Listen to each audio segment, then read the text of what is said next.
സ്വാഭാവികത ഈ മൊബൈലിലേക്ക് പോകാനാണ്. കാരണം എൻ്റെ കസ്റ്റം ഫീഡ് അവിടെ കിടക്കുന്നത്, എൻ്റെ ഇഷ്ടങ്ങൾ അടുത്ത റെക്കമെൻഡേഷനായിട്ട് അവിടെ വന്ന് കിടപ്പുണ്ട്, എനിക്കുള്ള സജഷൻസ് അവിടെ വന്ന് കിടപ്പുണ്ട്, എന്നോടുള്ള കോൺവെർസേഷൻസ് അവിടെ വന്ന് കിടപ്പുണ്ട്.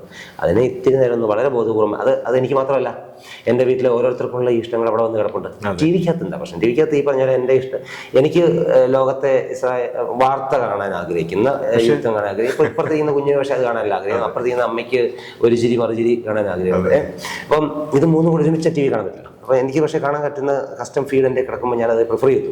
നമുക്ക് ചെയ്യാൻ പറ്റുന്നത് ഈ പറഞ്ഞ വളരെ കോൺഷ്യസ്ലി ആ സമയം ഉണ്ടാക്കിയെടുക്കുക എന്ന് മാത്രമാണ്. അതിനിപ്പോൾ ഈ പറഞ്ഞാൽ നമ്മൾ അതിനൊക്കെ നാടകീയമാക്കേണ്ട കാര്യമില്ല. എല്ലാ ദിവസവും 7 മണിക്ക് നമുക്ക് ഇരിക്കാം.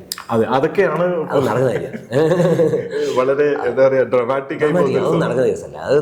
അത് വളരെ സ്വാഭാവികമായിട്ട് അതിലോട്ടിങ്ങ് എത്തിച്ചേരാൻ ആ വീടിന് നേതൃത്വം നൽകുന്ന മനുഷ്യർ, അല്ലെ ആ വീട്ടിലെ ഹെഡ് ഓഫ് ദി ഡിപ്പാർട്ട്മെൻറ്റോ, അവർ രണ്ടും കൂടെ അങ്ങ് ശ്രമിച്ചുകൊണ്ടിരിക്കും. ഇപ്പോൾ ഒരാളത് മറന്നുപോയാൽ മറ്റേ ആളൊന്ന് ചെയ്യുക, വൈഫ് മറന്നുപോയാൽ ഹസ്ബൻഡ് ഒന്ന് ചെയ്യുക, ഹസ്ബൻഡ് മറന്നുപോയാൽ വൈഫ് ഒന്ന് ചെയ്യുക. ഇനി ആ വീട്ടിലെ മൂത്ത കുഞ്ഞിനെ അവർ ബോധ്യപ്പെടേണ്ട അയാൾ അതിനകത്ത് ഒന്ന് വിളിച്ചു. അപ്പം അത് ജൈവികമായിട്ട് നമ്മൾ എത്തിച്ചേരേണ്ട പ്രക്രിയയായിട്ട് ഇനിയിപ്പോൾ ഒരു ദിവസം മുടങ്ങിപ്പോയോ രണ്ടാമത്തെ ദിവസം വീണ്ടും പിടിക്കും. അതേ മാർഗമുള്ളൂ. അതേ മാർഗം.